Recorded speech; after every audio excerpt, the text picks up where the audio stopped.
跟住我哋試下呢兩隻色。我哋先用呢隻色做打底，可以先喺中間呢度畫一個心形。下唇咧都係先畫喺中間呢度，之後往兩邊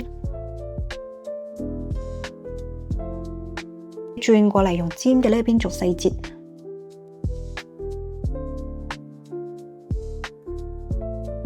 唇邊呢度你都可以用膚色嘅遮瑕膏嚟整理一下。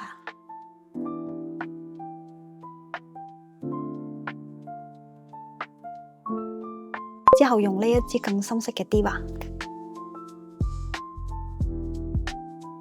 之後攞出一支唇筆照顧一下細節嘅地方。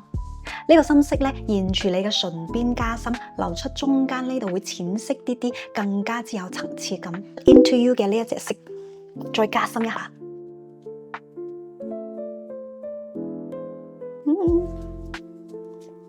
係咪唔一樣嘅顏色啊？上咗呢個口紅之後咧，你會覺得眼影嘅顏色都會微妙啲啲，係咪？之後用呢一個 Kiko 嘅唇油，先喺中間唇邊呢度塗啲啲。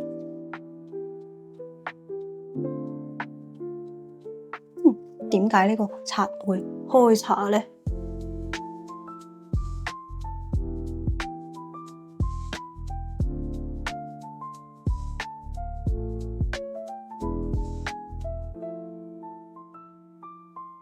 ？OK， 今日呢個妝又完成㗎啦。